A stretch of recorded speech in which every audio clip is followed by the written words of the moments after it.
ser. Muy bien, hermanos, que Dios les bendiga. Cuando el Señor Jesucristo estaba con sus discípulos ya para partir, les dice, les conviene a ustedes que yo me vaya para que les envíe a mi representante, el Espíritu Santo, el cual cuando venga va a convencer al mundo de pecado, de justicia y de juicio. San Juan capítulo 16. Este día estaremos estudiando el capítulo 10 de la Confesión de Fe de 1689, Confesión Bautista de Fe, y tiene que ver con el tema del llamamiento eficaz. Del llamamiento eficaz. Vamos a hablar de eso en este momento y antes vamos a orar. Te damos gracias, Padre, porque tú nos das la oportunidad de abrir tu palabra y de entender en ella el mensaje que tú tienes para nosotros hoy día. Ayuda, Señor, a que nuestras mentes sean receptivas y que nuestros corazones sepan atesorar esta palabra para llevarla, Señor, a nuestros miembros y cumplir en nosotros el propósito para lo cual tú la has enviado. Ayúdanos, Señor, dame las palabras suficientes. Yo sé que no somos dignos, Señor, ni siquiera de abrir tu palabra, pero confiamos en ti, Señor, que tu Santo Espíritu iluminará las mentes de mis hermanos, iluminará también mis palabras y, Señor, nuestros corazones y nuestras vidas serán edificadas en tu palabra. En Cristo Jesús. Amén. La pregunta que estaba anotada en nuestro boletín decía, ¿es posible oponerse al llamado eficaz de parte de Dios para salvación? Y espero que la respuesta a esa pregunta quede clara en esta tarde, ¿verdad? No vamos a responderla ahorita, porque antes vamos a hablar del llamamiento. Cuando hablamos del llamamiento, parece ser de que nos da un poco de dudas, o tal vez quisiera en cierto modo decir, vamos a hacer una distinción en cuanto al llamamiento, dos tipos de llamamiento. Un llamamiento que conocemos con el nombre de general o externo, y otro llamamiento al cual llamamos eficaz, interno o irresistible. Es decir, dos tipos de llamamiento, ¿verdad? Un llamamiento externo o general y un llamamiento eficaz que es interno y es irresistible. Ahora, ¿qué decimos con esto? ¿Qué queremos decir con esto? Bueno, primero, el llamamiento general o externo, hermanos, es aquel llamamiento del Evangelio que viene por medio de la comunicación humana, es decir, por medio de la predicación. Personas hablando del Evangelio, personas comunicando el Evangelio, ese es el que conocemos como llamamiento externo, general o externo. Este llamamiento del Evangelio se ofrece a todas las personas, incluso a aquellas personas que no lo aceptan, ¿verdad? El llamamiento externo es sujeto a que la persona diga sí o diga no. Lo voy a decir en esa forma. Yo predico el mensaje del Evangelio y la gente está escuchando y todos son, un grupo de los que están presentes son no creyentes, son inconversos y algunos de ellos podrán decir sí, el mensaje ha tocado mi corazón, me arrepiento, reconozco mi pecado, me arrepiento y quiero acercarme al Señor por fe, pero otros dirán no, ese es el llamamiento externo, el que se hace por medio de la predicación.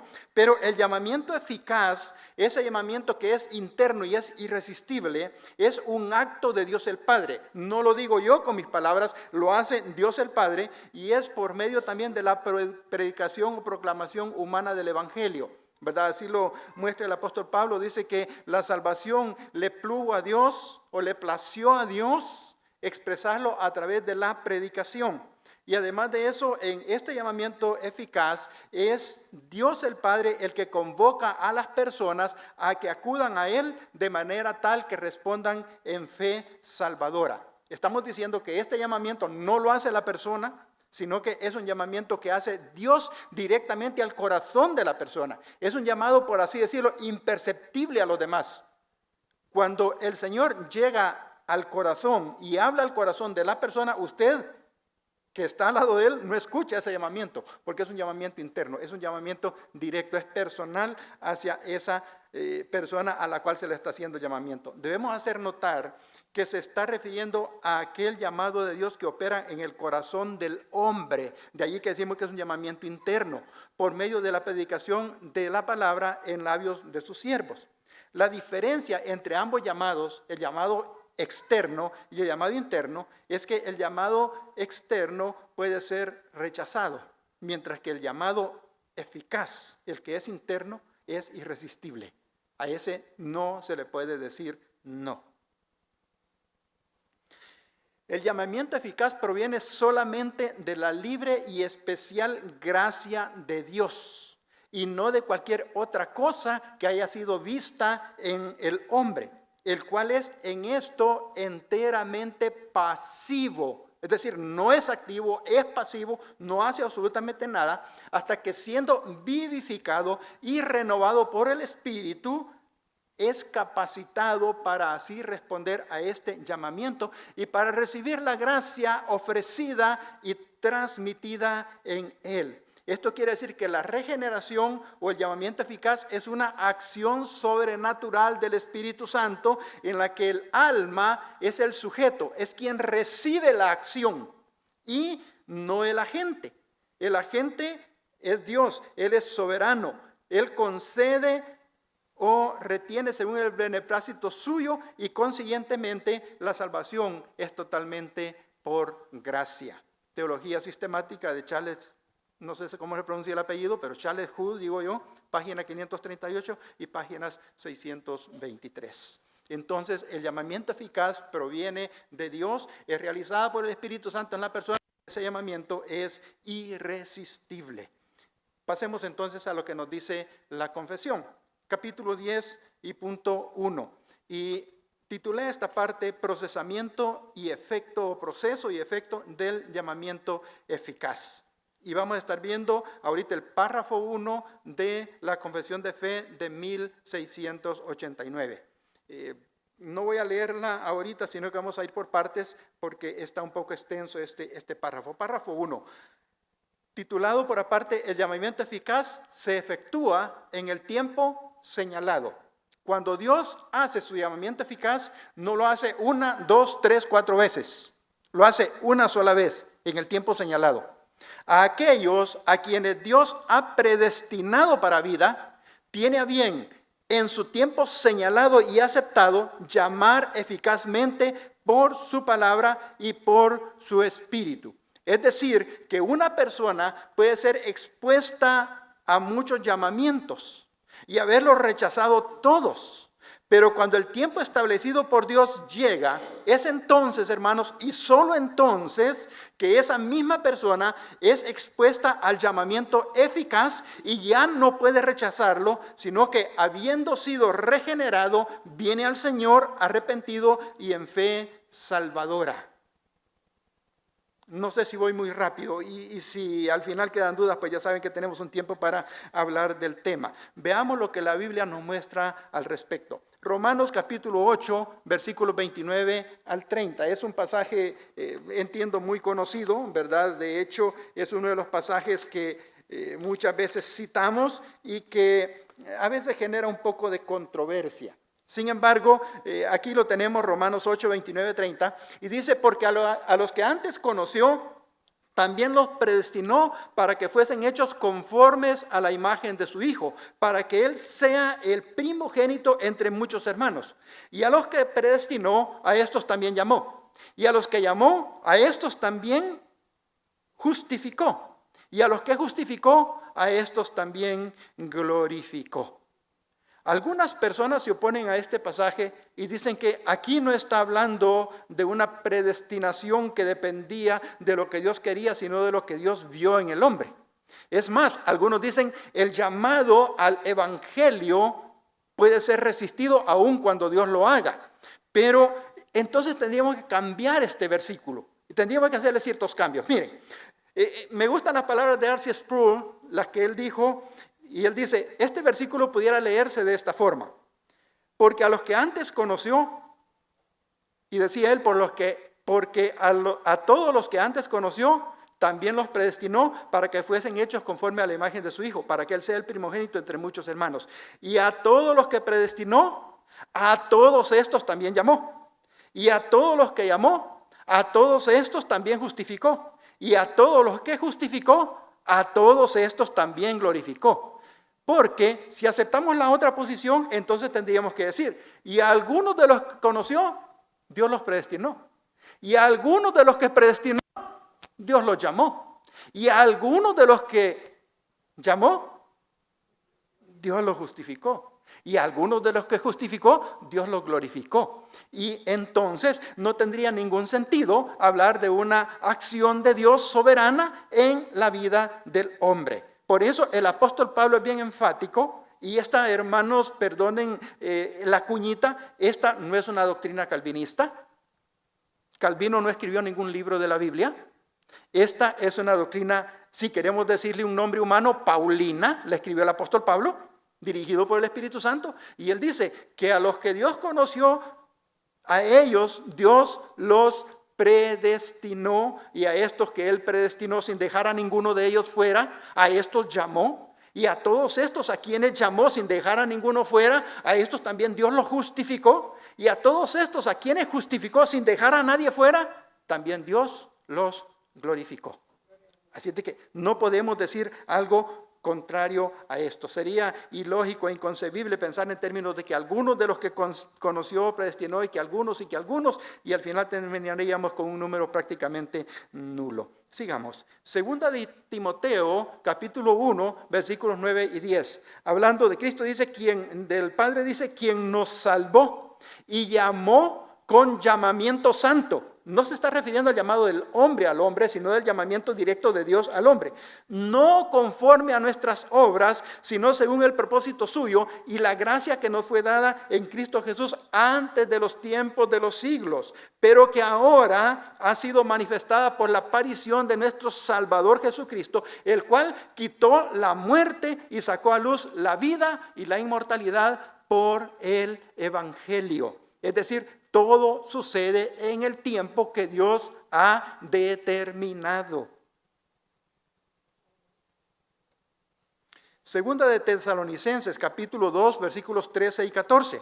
Pero nosotros, dice el apóstol Pablo, debemos dar siempre gracias a Dios respecto a vosotros, hermanos amados por el Señor, de que Dios os haya escogido desde el principio para salvación, mediante la santificación por el Espíritu y fe en la verdad, a lo cual os llamó mediante nuestro Evangelio para alcanzar la gloria de nuestro Señor Jesucristo. Este texto lo estaremos tocando más adelante, pero en este verso, cuando habla de mediante la santificación por el Espíritu, nos hace ver que el Espíritu Santo es el agente ejecutor de la obra de salvación en nuestros corazones.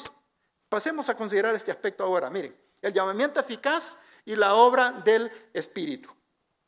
La confesión dice que tiene a bien, hablando de Dios el Padre, llamar eficazmente por su palabra y Espíritu, así sacándolos del estado de pecado y muerte en que están por naturaleza, y llevándolos a la gracia y a la salvación por Jesucristo, iluminando de modo espiritual y salvador sus mentes, a fin de que comprendan las cosas de Dios. Nos dice que el Espíritu es el que nos saca del estado de pecado y de muerte, lo cual, hermanos, se expone claramente en Efesios capítulo 2, versículos 1 al 6.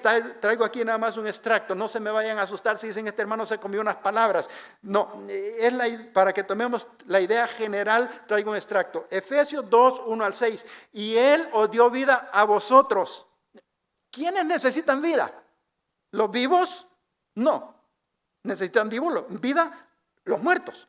Y Él os dio vida a vosotros cuando estabais muertos en vuestros delitos y pecados, y éramos por naturaleza hijos de ira, lo mismo que los demás. Pero Dios, que es rico en misericordia, con su gran amor con que nos amó, aun estando nosotros muertos en pecados, nos dio vida juntamente con Cristo. Por gracia sois salvos. Y juntamente con Él nos resucitó y asimismo nos hizo sentar en los lugares celestiales en Cristo Jesús. Nos dio vida cuando estábamos muertos en delitos y pecados. ¿Cómo puede cooperar un muerto para hacer algo? Yo creo que es hasta inútil la pregunta. Tito capítulo 3, versículos 4 al 5. Pero cuando se manifestó la bondad de Dios nuestro Salvador y su amor para con los hombres, nos salvó, no por obras de justicia que nosotros hubiéramos hecho, sino por su misericordia, por el lavamiento de la regeneración y por la renovación en el Espíritu Santo. Tal obra del Espíritu Santo es necesaria, indispensable, ya que en los que se pierden, dice 2 Corintios 4:4, el Dios de este siglo cegó el entendimiento de esos incrédulos para que no les resplandezca la luz del Evangelio de la gloria de Cristo, el cual es la imagen de Dios. Y hace necesario, por tanto, de que el Espíritu Santo obre en el corazón de la persona para que él pueda entender el mensaje y ser regenerado por la obra misma del Espíritu Santo. Si pensamos en que los muertos podemos colaborar en algo, que es la idea que muchos manejan en este sentido, de que nosotros, voy a decirlo así sin mencionar nombres porque es peligroso mencionar nombres, alguien dijo en cierta ocasión, si ustedes quieren saberlo, el 99.9% de la salvación corresponde a Dios. Pero el 0.01% corresponde al hombre. Y esa es bíblicamente una herejía. El 100% de la salvación corresponde a Dios, no al hombre. En el hombre no tiene ninguna participación excepto nuestros mismos pecados, porque necesitamos ser regenerados por causa de nuestros pecados, ¿verdad? Es obra completa de Dios, 100% una obra de Dios. El hombre no aporta nada. Y si nos recordemos, hermanos, cuando Jesús va, que Lázaro había muerto, y llega allá y le dicen, ya tiene 4 días allí en la tumba.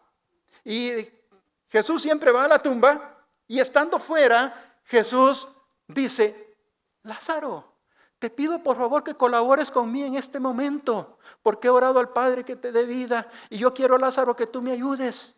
Lázaro, apóyame, levántate y ven fuera, Lázaro, por favorcito. Lázaro, pon un poco de ti para que revivas. Cristo se para a la entrada del sepulcro y dice, Lázaro, ven fuera. Y aquel cuerpo, dice un himno, vida tomó. La vida solo la imparte el Señor. No pudo colaborar nada Lázaro porque él estaba muerto. Y nosotros, hermanos, dice la Biblia, estamos muertos en delitos y pecados. Si no es por el llamamiento eficaz de Dios, si no es por la gracia y misericordia de Dios, no estaríamos acá. Continuemos. El llamamiento eficaz y la nueva voluntad, porque lo que peleamos casi siempre es, ¿cómo me va a obligar Dios a hacer lo que yo no quiero? Dice acá la confesión que quitándoles el corazón de piedra, es la obra del Espíritu, quitándoles el corazón de piedra y dándoles un corazón de carne, renovando sus voluntades y por su poder omnipotente, induciéndoles a lo que es bueno y llevándoles eficazmente a Cristo. Y este pasaje es conocido. Ezequiel 36, versículos 26 y 27. Os daré un corazón nuevo y pondré espíritu nuevo dentro de vosotros y quitaré de vuestra carne el corazón de piedra y os daré un corazón de carne y pondré dentro de vosotros mi espíritu y haré que andéis en mis estatutos y guardéis mis preceptos y los pongáis por obra.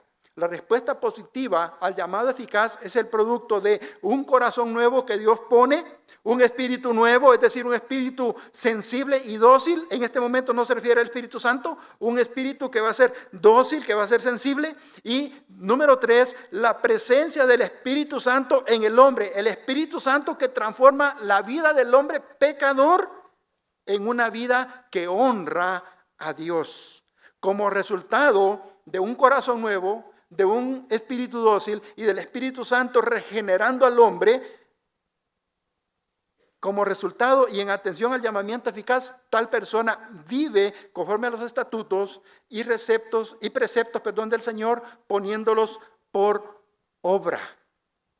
Así que, como dice Filipenses capítulo 2 y versículo 13, porque Dios es el que en vosotros produce así el querer como el hacer por su buena voluntad. Y además, Juan 6, 44, 45, ninguno puede venir a mí si el Padre que me envió no le trajere.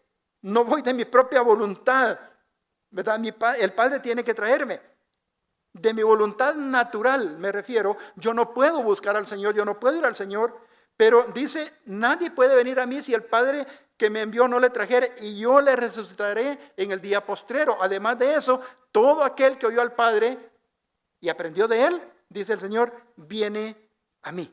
Por tanto, todos aquellos que son expuestos al llamamiento eficaz, por su propia voluntad, porque ya esa voluntad ha sido transformada por la obra del Espíritu, vendrán libremente a los pies del Señor.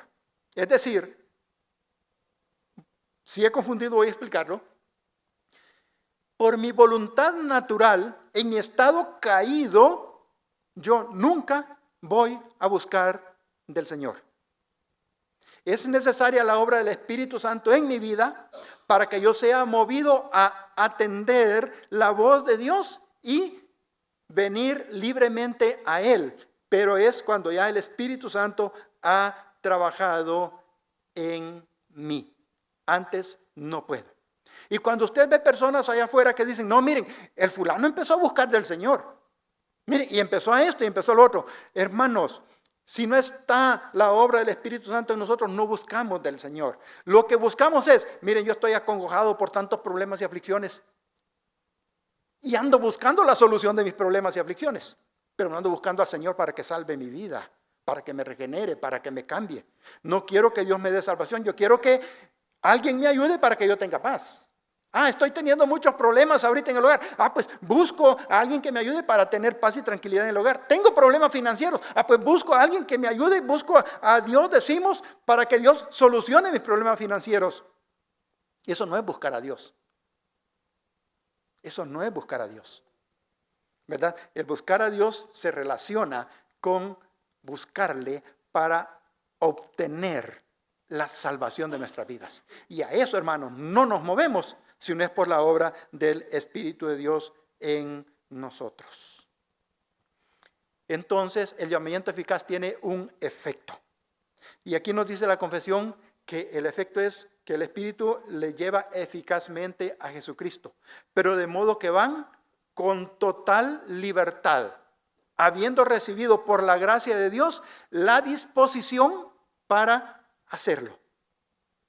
No es que yo lo tome de mí mismo en ese momento, sino que ya el Padre ha trabajado en mí y ahora cuando el Señor hace el llamamiento eficaz, yo vengo con total libertad, con mi misma voluntad delante del Señor. ¿Por qué? Porque ya el Señor, dice acá, me ha dado la gracia suficiente y la disposición para hacer esto. Por eso Juan 6:37 dice, todo lo que el Padre me da, vendrá a mí. Y al que a mí viene, no le echo fuera. Aparte de eso, 1 Tesalonicenses 2:13, por lo cual, ya lo leímos al principio, también nosotros sin cesar damos gracias a Dios de que cuando recibisteis la palabra de Dios que oísteis de nosotros, la recibisteis no como palabra de hombres, sino según es en verdad la palabra de Dios, la cual actúa en vosotros los creyentes. Y no lo habíamos leído al principio, me equivoqué ahí. Es la obra de transformación que el Espíritu Santo opera en el hombre pecador, el que la capacita para venir libremente a Cristo. Miren, Hechos 2:41, después de que Pedro predicó, así que los que recibieron su palabra fueron bautizados y se añadieron aquel día como 3,000 personas. ¿Fueron llevados a la fuerza?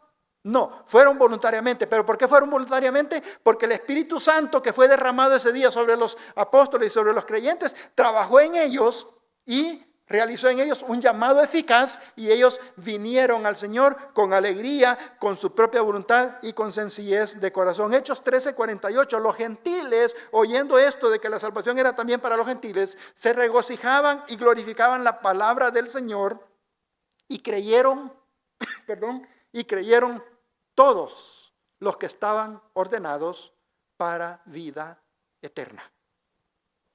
Es decir, el resultado del llamamiento eficaz es la regeneración de las personas, la salvación de las personas. Es una respuesta positiva. No me puedo oponer al llamado eficaz de Dios. Dios, nos ha dicho la confesión, es omnipotente, tiene todo el poder y en su gracia, en su amor, en su misericordia, se ha ocupado de dar vida a una multitud de pecadores que de otra forma no tendríamos ninguna esperanza.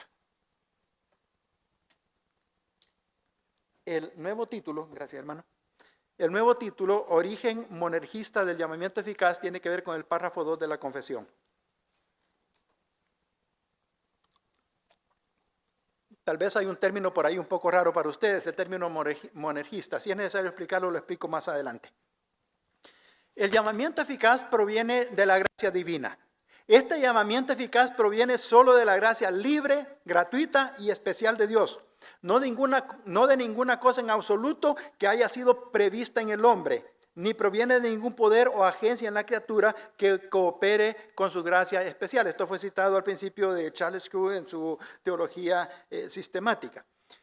Segunda Timoteo 1:9 nos dice que Dios el Padre nos salvó y amó con llamamiento santo, no conforme a nuestras obras, sino según el propósito suyo y la gracia que nos fue dada en Cristo Jesús antes de los tiempos de los siglos. Es decir, es una obra de Dios. Él es el que hace esto. Ya dijimos al principio, ninguno de nosotros tiene la capacidad para hacerlo. Tito 3, 4 y 5. Pero cuando se manifestó la bondad de Dios nuestro Salvador y su amor para con los hombres, nos salvó. No por obras de justicia que nosotros hubiéramos hecho, sino por su misericordia, por el lavamiento de la regeneración y por la renovación en el Espíritu Santo. Toda la Escritura apunta a que la salvación, la regeneración, es una obra únicamente de Dios. El hombre es entonces incapaz de atender al llamamiento por naturaleza propia. Por eso dice, siendo la criatura enteramente pasiva en esto, estando el hombre muerto en delitos y pecados. Hermanos, voy a explicar ahorita monergismo. Y no sé si debería hacerlo ahorita, aquí lo traigo anotado ya, pero no sé si encajaría más adelante, pero el título original del párrafo 2 que le puse es precisamente que la obra de regeneración, el llamamiento eficaz, es una obra monergista. El monergismo no es una palabra tan rara tal vez, pero viene de una palabra griega compuesta por mono, que significa uno, y se me olvidó la otra palabra. Ergio, que significa, ergo, que significa obra o trabajo. Yo sé que algunos traductores dicen que significa energía, pero consultando en griego significa obra, trabajo, algo que se hace. Entonces, al unir las dos palabras monergismo, estamos diciendo que es uno solo el que trabaja, no varios. La salvación es monergista porque solamente hay uno que trabaja y ese es Dios. La otra palabra sería sinergismo, que quiere decir de que sin, el prefijo sin, que significa con, y ergos, que significa trabajo. Entonces ya hago un trabajo con alguien más. Y eso, así no funciona la salvación. La salvación es una obra monergista, es decir, es una obra que corresponde solamente a Dios. No confundamos el término ergo en griego, porque hay una palabra latina que también es ergo, pero en latín no significa trabajo, obra o algo que se hace, sino que significa luego.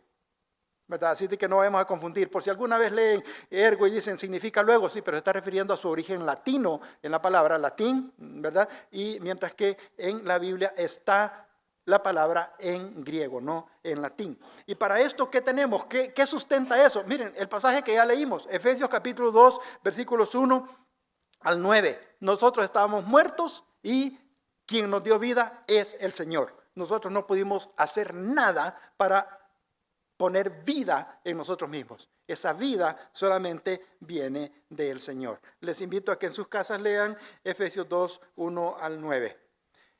Efesios 2, 1, aquí un extracto de algunos de los versículos. Él os dio vida a vosotros cuando estabais muertos en vuestros delitos y pecados.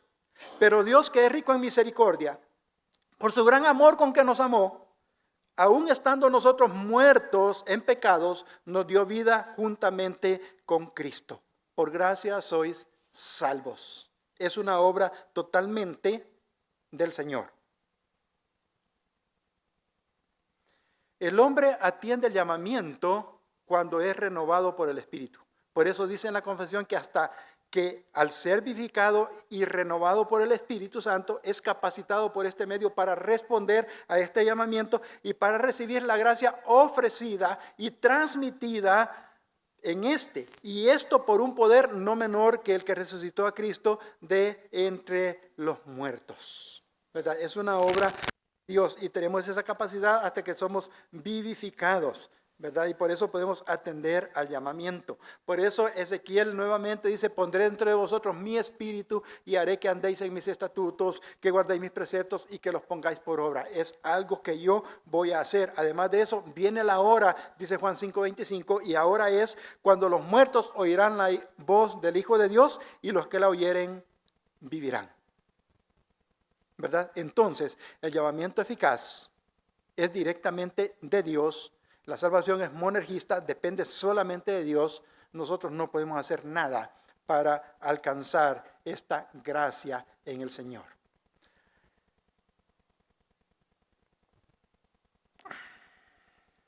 Bueno, empezamos más tarde, voy a tratar de terminar, ¿ok? El llamamiento eficaz y las personas incapaces para ser llamadas por la palabra. El párrafo número 3, párrafo tercero. Los infantes elegidos, dice en la confesión, que mueren en la infancia, son regenerados y salvados por Cristo por medio del Espíritu, quien obra cuando, dónde y como le place. Así también son regenerados y salvados todos los demás elegidos que no tienen la capacidad para ser llamados externamente por el ministerio de la palabra. Aquí hay un pequeño problemita, voy a decir en esta forma. La confesión original tiene los infantes elegidos. Las copias posteriores, en algunas de ellas quitaron elegidos y dejaron solamente los infantes que mueren en la infancia son regenerados y salvados. Cuando la confesión dice los infantes elegidos, da a entender supuestamente que hay algunos infantes que no son elegidos y otros que son elegidos. Todos decimos que los niños son ángeles, ¿no? Un niño muere, hay un ángel más en el cielo. La confesión nos pone aquí un poco en complicación en cuanto a esto. Ahora, no quiero que se sientan incómodos. La Biblia no tiene ningún pronunciamiento directo en cuanto a la salvación o en cuanto a la condenación de los niños. Si ustedes revisan la Escritura, no van a encontrar en la Escritura ningún pasaje que diga, miren, hay niños que se condenan y hay niños que se salvan. No van a encontrar eso. No estoy diciendo con esto que estoy contradiciendo en sí en esta forma. Algunos mencionan 1 Samuel capítulo 12, 23, cuando el hijo de David había muerto y él dice, yo voy a él, mas él no vendrá a mí. ¿Verdad? Yo sé que yo voy donde él está, pero yo no puedo ir a él. Entonces un comentarista dice, puede ser que él piense en un día en el cual se reunirá con su hijo en el cielo, pero también hay otra posibilidad, que el rey afirmaba que un día él también moriría y que el niño nunca podría reunirse con él en vida, ¿verdad? Entonces, no debemos de preocuparnos por esto.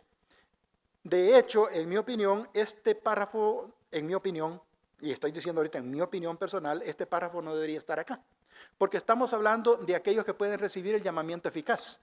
Y un niño, un infante, no puede recibir un llamamiento eficaz en el sentido de que él no tiene la capacidad todavía para comprender esas cosas, ¿sí? Entonces, me quedaría en ese punto. Sin embargo, hermanos, reconozcamos que tenemos a un Dios que es misericordioso, que es amoroso y que es lleno de gracia. Y que Él hará siempre lo que es correcto y lo que es mejor. Y Él sabrá qué es lo que va a hacer con los niños que mueren, ¿verdad? No estoy diciendo los niños van a ser condenados, no estoy diciendo eso.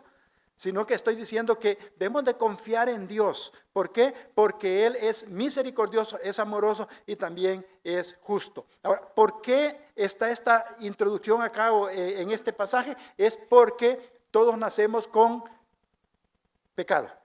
Todos somos pecadores desde que nacemos. No es que seamos pecadores porque hacemos pecados. Claro, es un resultado de ser pecador. Pero ya nacemos pecadores. Sin embargo, no conocemos la voluntad de Dios. Y hermanos, donde Dios se ha quedado callado, donde Dios no nos ha dicho nada, conviene que también nosotros nos quedemos callados. me regresé por un error acá.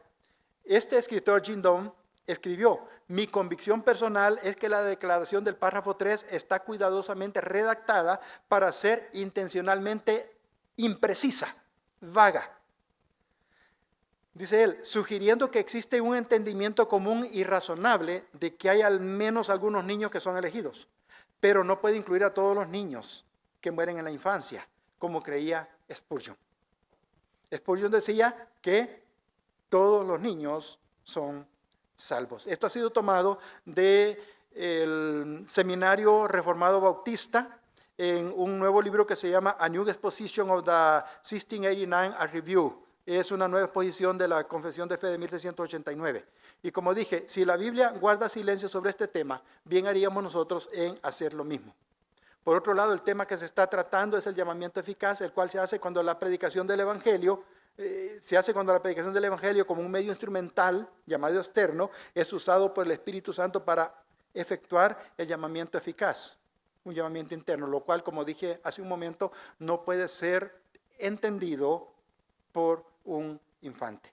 Hay una edad de responsabilidad que no está definida en la Biblia, no está definida en la cultura, no está definida en la sociedad, por así decirlo, en cuanto a la responsabilidad de los niños y hermanos. Lo que debemos de pensar es la obra misericordiosa y salvadora de Dios. El Espíritu hace lo que Él quiere. Esto citan, por ejemplo, San Juan capítulo 3, verso 3, donde está hablando Jesús con Nicodemo y dice: el viento sopla de donde quiere y tú no sabes de dónde va ni a dónde viene, y así es todo aquel que es guiado por el Espíritu Santo. El Espíritu Santo puede obrar de diferentes maneras. O sea, ¿qué estoy diciendo con esto? De que Dios nos llama a nosotros adultos con un llamamiento eficaz, pero es posible que los niños no realice ese llamamiento y Él los salve sin llamarlos, si quiero decirlo de esa forma. ¿Ok? No estoy diciendo que así es, ¿verdad? Dios puede obrar en ellos y Dios puede salvarlos conforme a su misericordia. Yo sé que tal vez van a haber preguntas al respecto más adelante. El llamamiento eficaz y los no elegidos. ¿Qué pasa con los que no han sido elegidos? Dice la confesión: otros que no son elegidos, aunque sean llamados por el ministerio de la palabra y tengan algunas operaciones comunes del Espíritu, aún así, al no ser atraídos eficazmente por el Padre, no quieren ni pueden venir a Cristo verdaderamente y por lo tanto tampoco pueden ser salvados. Muchos me dirán en aquel día: Señor, Señor, ¿no profetizamos en tu nombre y en tu nombre echamos fuera demonios? ¿Y en tu nombre hicimos muchos milagros? Y entonces les declararé: nunca os conocí, apartados de mí, hacedores de maldad. Es decir, estas personas iban a la iglesia, oyeron, participaron de la iglesia, lo que nos dice la confesión, lo que acabamos de leer, pero no eran creyentes. Cuando se presenten delante del Señor, Él les va a decir: nunca les conocí. Entonces, ¿qué pasó? ¿Perdieron la salvación? No. Primera Juan capítulo 2 verso 19 dice: salieron de nosotros. ¿Por qué? Pero no eran de nosotros. Porque si hubiesen sido de nosotros, habrían permanecido con nosotros. Pero salieron para que se manifestase que no todos son de nosotros. ¿Sí? La parábola del trigo y la cizaña, ¿no? Déjenlos crecer juntos para no echar a perder a los otros, ¿verdad? Dice: nunca les conocí, no eran de nosotros y por eso salieron de nosotros. Mucho menos, dice la confesión, pueden ser salvos los que no reciben la religión cristiana, por muy diligentes que sean en ajustar sus vidas a la luz de la naturaleza y a la ley de la religión que profesen.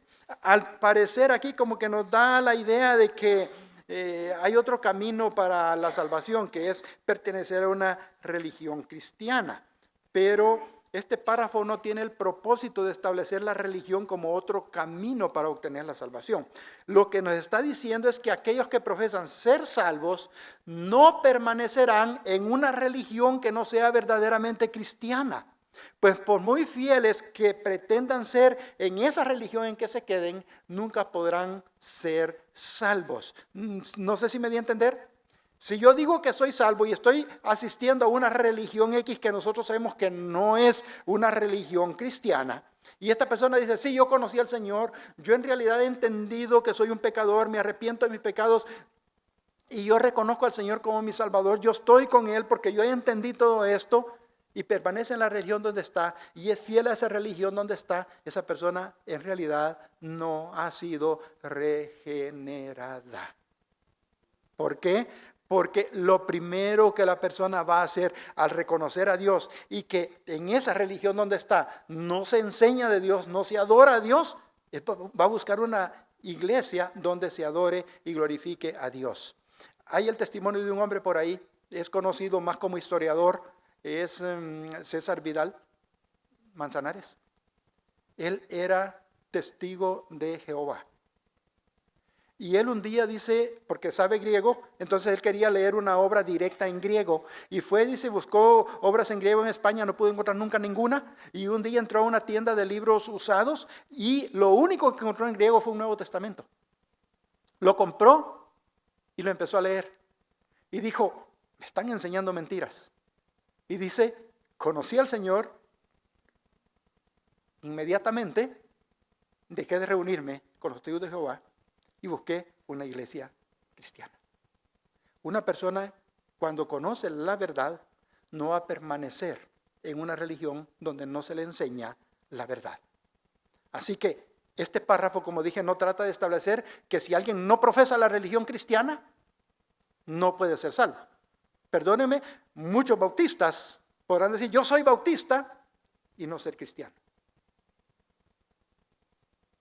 No importa que venga 40, 50 años, pero si no ha sido regenerado por la obra del Espíritu Santo, aunque conozca toda la tradición bautista, aunque sea un bautista de hueso colorado, como normalmente decimos, bueno, en El Salvador no sé si aquí se dice igual, esa persona no podrá ser salva, porque la religión no salva a nadie.